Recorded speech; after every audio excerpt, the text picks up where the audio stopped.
hand dryers were well appreciated and accepted by people due to the fact that they can dry their hands faster and can kill bacteria within 10 seconds. However, these machines did not come out just like the way they were announced. It turned out that they have a lot of flaws. First of all, they are very loud, just like a street drill, and some experts claim that they need much more time to dry the hands than the manufacturers induced, and of course there is the bacteria. Hand towels versus hair dryers.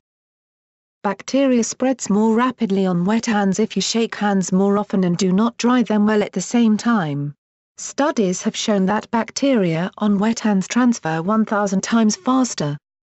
The greatest hand dryer manufacturers, Dyson and Kimberly-Clark, try with all their strengths to convince us how they care about other people's hygiene. They have published a research showing that the machines increase the number of bacteria on the hands, and even though they cannot explain why is that so, they believe that the reason for this is that the hands remain wet and there is greater possibility that more bacteria is being gained from the environment. According to their research, paper towels are the most effective ways of drying hands. Dyson tried to disprove this assertion, which shows how the machines are as equally hygienic as the paper towels. Independent experts agree with this assertion and say that it is impossible to say which way is the best, but it rather depends on the different circumstances. Do not rub your hands. Many people rub their hands when they dry them with the hand dryers so that they can expedite drying, but this way will only increase the number of bacteria. It is important not to touch the inside of the machine as there is great amount of bacteria in there. Count until 20.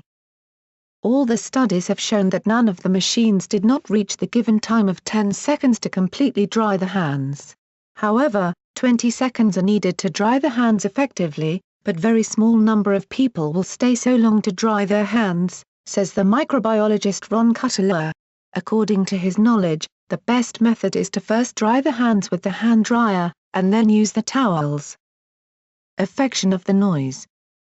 Scientists from London University discovered how the noise of these machines terrorize older people, people with dementia and hyperacusis. In children with autism and Asperger's syndrome, this can lead to noise oversensitivity. The main person in the Unit for Practice Noise Research in Goldsmith University, John Levac-Drever, claims that many hand dryers have greater noise level than those in the commercials. He is full of understanding how the manufacturers care about people's hygiene as well as ergonomics, but we will come into a situation where people would stop washing and drying their hands. He adds that manufacturers should think about the noise as well in their future design. Washing is important. Microbiologist Hugh Pennington says that it is not that significant how people dry their hands, but the important thing is how they wash them. There was a research carried out in 2008 where liquid soaps dispensers have been put in the gas station toilets throughout the UK, and only 32% of men and 64% of women used it, out of 200,000 people who entered there. He advises that the hands need to be put under warm water, soap should be used and the hands need to be well rubbed all the way to the wrists, between the fingers and around the nails. The time spent on rubbing hands with soap should be 20 seconds.